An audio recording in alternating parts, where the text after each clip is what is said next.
Good morning. Greetings from the University of Fiji and Bula from Fiji.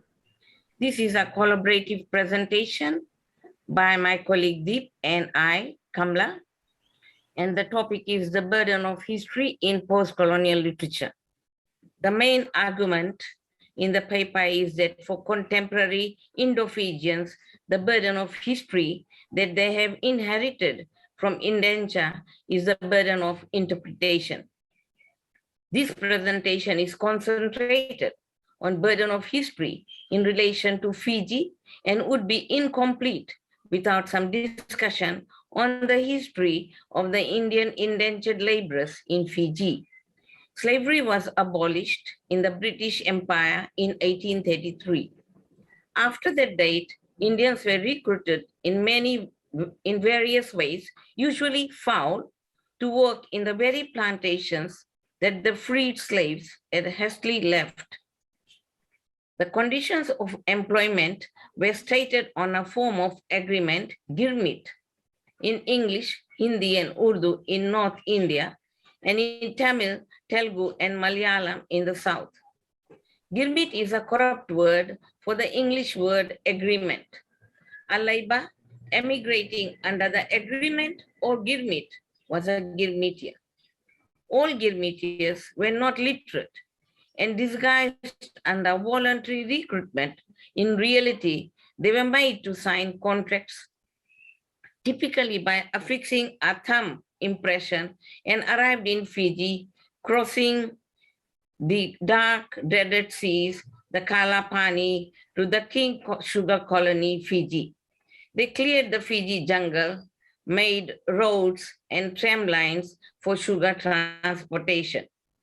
The indenture system, an inhumane system, or the labor system, or a new kind of slavery was introduced in Fiji in 1879 by Sir Arthur Hamilton Gordon, the first governor of Fiji, in line with his native policy to protect the Fijian way of life and with his bid to establish Fiji as a viable economy.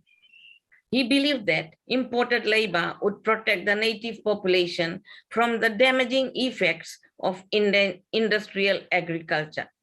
The first cargo of 464 Indian immigrants arrived on the ship Leonidas in May 1879. The arrival of Indian labor, together with the Colonial Sugar Refinery Company in 1880, ensured the economic slavery of the colony without prejudice to the Fijian traditional hierarchical structures as perceived by Governor Gordon. Some 61,000 Girmitiers arrived in Fiji between 1879 and 1916. Fiji-born descendants of Indian indentured laborers have researched to record the predicaments of their ancestors in far-flung abodes. The heart-rending records of Vijay Mishra's Rama's banishment, the diasporic imaginary, and the Indian diaspora, Subramani's The Indo-Fijian Experience in Fiji, Vijay Nairu's The Violence of Indenture in Fiji, Ahmad Ali's Girmit, Plantation to Politics, and the Indenture Experience in Fiji, and Brij V's Girmitius, The Origin of the Fiji Indians, speak volumes about the traumatic indenture system and its consequences. For the indentured laborers, life seemed to be one of hopeless degradation. The life of Girmitius was full of tension, turmoil, and uncertainty. The Girmitius survived amidst all these struggles. I wish to begin this task of interpretation, the burden of history, by asserting that there are two common tools in writing history and making fiction. These are two genres of writing that the educated Indo-Fijians have engaged in significantly to make sense of their past. First, the use of the language, and secondly, constructing narratives. Another important fact is they have used the language of the colonizer, that is the English language, to write fiction and history, not the vernacular Hindi. This is another burden for Indo-Fijians. to master the English language as a second language, to depict their complex fate, and to communicate that to the wider world. Where they have used Hindi or any other language, their works would have remained relatively unknown and only to the rest of, not only to the rest of the world, but also in their own community. I shall refer to a historian and a fiction writer to examine how they've endeavored to explore their past. They are Brij and Subramani. They have both written extensively about indenture, or what is popularly called girmit. The historian and the writer of fiction come to their subject through two different routes.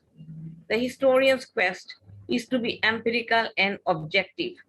The fiction writer, on the other hand, aspires to make his or her narrative as real as possible by using some of the techniques of the historian. For example, the documentary mode of presentation. It is interesting to observe closely how a historian works with his material. Here is Brijlal writing about the wreck of one of the indenture ships, the Syria, in 1884.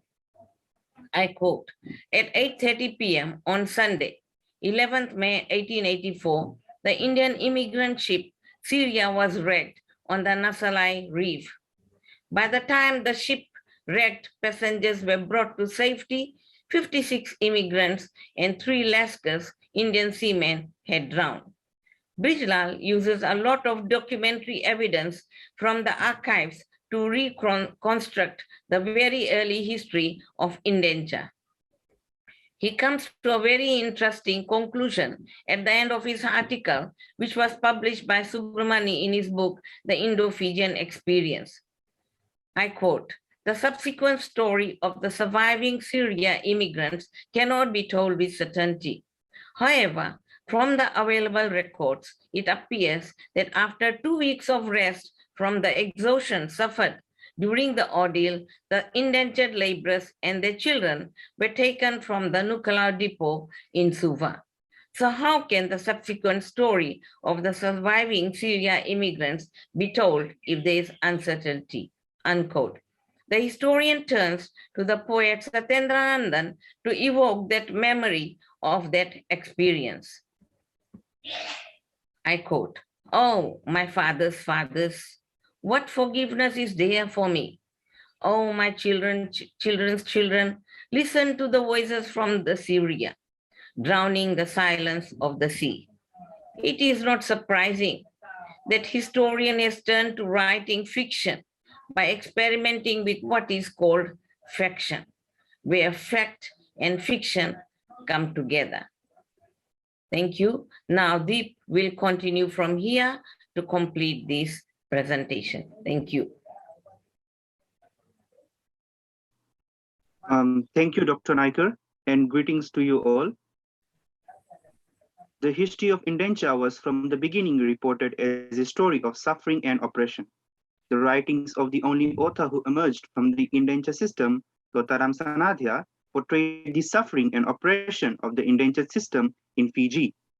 The inhumaneness of Indo-Fijian indenture has attracted the most attention globally from the early years of the 20th century. The Indian indenture system as a whole came under severe criticism from missionaries, humanitarian groups, and activists in the Indian nationalist movement.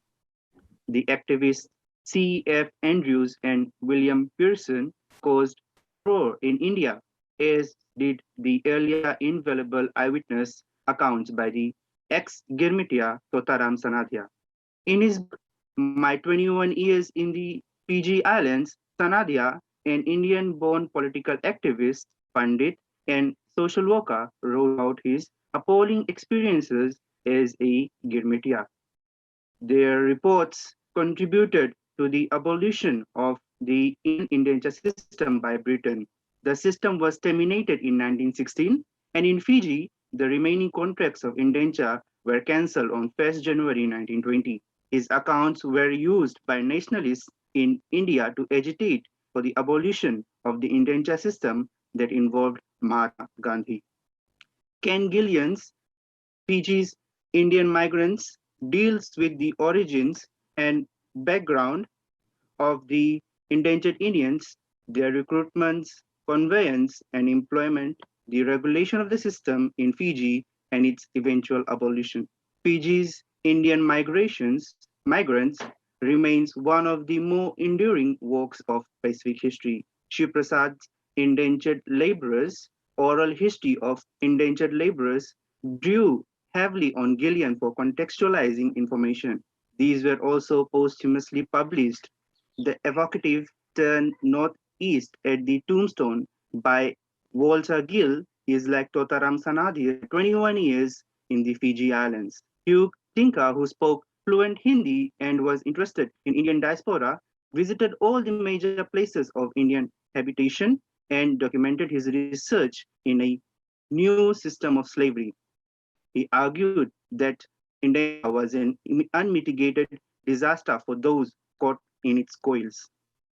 Vijay Mishra says, and I quote, all diasporas are unhappy, but every diaspora is unhappy in its own way, unquote. Though his roots are in India for an Indian in the diaspora, he still feels as an outsider or a foreigner in his homeland. Mishra further claims that the real history of diaspora is always contaminated by social processes and in the end by nationalist forces that govern diasporic subjects' lives. The idea of the lost homeland is triggered by the question in whatever form it is asked and the trauma repeats. It reinforces the imaginary and darkens consciousness of a racial collective as one sharing space with others, devoid of exclusivists and dominating power. No doubt, the yoke of burden is heavy with pitiful emotions, but we should remember the good things that has happened. The perspective imaginative writers know the sense of freedom that many endangered Indians felt in a new country. The Ekta and camaraderie they enjoyed as Jihaji Bhais and the music and the songs that sustained even through whatever difficulties they faced. The bond of the Jihaji Bhais, the brotherhood of the crossing, was emotionally powerful and intimate as a real blood kinship, which they cherished even after the abolition of indenture system. Our culture was kept alive by our ancestors in those laborious years. This gives us a depth of meaning to living. The writers of narratives and history have illuminated and enriched the lives of the descendants of the indentured laborers throughout the world and redeemed the stigma that the indentured laborers probably felt, that they were the roots of the Indian subcontinent. Indeed, quality of ancestry reflected strongly in subsequent generations, and the descendants of the indentured laborers have a proud record of success wherever they now live. This growing diaspora, many of whom comprise of largest ethnic groups in Gurmit countries, have over the years become a significant force in the development of their countries. They have landmark in their settled lands, controlling big businesses, and are involved in both local and national level politics. Countries like Fiji has all had Indian descendants leading them, shaping policies and affecting their communities. This tremendous growth is a reflection of the dynamism present within the community. Historical indentured labor migration played an influential role in post-colonial literature by many post-colonial writers. The Indian diaspora was conveniently forgotten after the abolition in 1920. Their contribution to the country's economy was noted but not remembered because with it comes the remembrance of the harsh and inhumane conditions under which the Indians had toiled. Today, the Indian descendants of these indentured laborers are all Fijians. In Pain and Sorrow emerges from the stories and histories that embody universal truths concerning colonization and the Gurmit, the burden of history and the burden of interpretation. The post-colonial writers have recreated the colonial experience with a deep sense of history. This presentation has discussed exploitation of human rights that took the form of deceitful recruitment practices, poor working and living conditions, forced labor, and debt bondage. Thank you all for listening.